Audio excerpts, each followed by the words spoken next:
La guerre en Ukraine, les alliés ont toujours du mal à parler d'une seule et même voix à propos des livraisons d'armes lourdes. Après les chars, les avions de combat, premier acte hier à l'occasion du déplacement d'Emmanuel Macron à La Haye, le président se montre plutôt ouvert sur le sujet.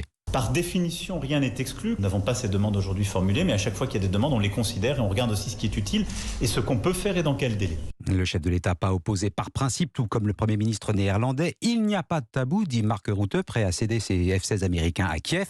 Et comme souvent depuis le début du conflit, c'est la Maison-Blanche qui a clos la discussion. Fournir des avions, c'est non pour Joe Biden. Alexis Guilleux, le président américain, semble tracer une ligne rouge.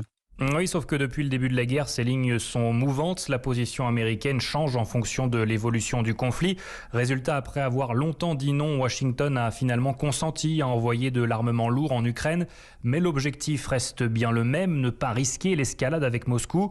En tout cas, malgré ce non de Joe Biden, ce sujet des avions de combat fait débat aux États-Unis. Je ne crois pas que nous soyons opposés à l'envoi de F-16, expliquait la semaine dernière un responsable du Pentagone sous couvert d'anonymat. Il n'y a pas eu de discussion sérieuse avec l'Ukraine sur ce point, affirme cette nuit un officiel américain. Mais il faudra d'abord convaincre Joe Biden, déjà réticent à l'envoi de chars lourds à Kiev.